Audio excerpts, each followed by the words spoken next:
अरुणाचल, अगर इस जगह के बारे में एक शब्द कहना हो तो मैं कहूँगा एहसास।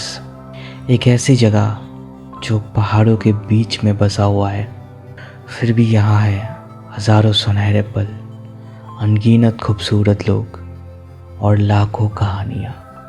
Arunachal is not just a state of India, it's a feelings.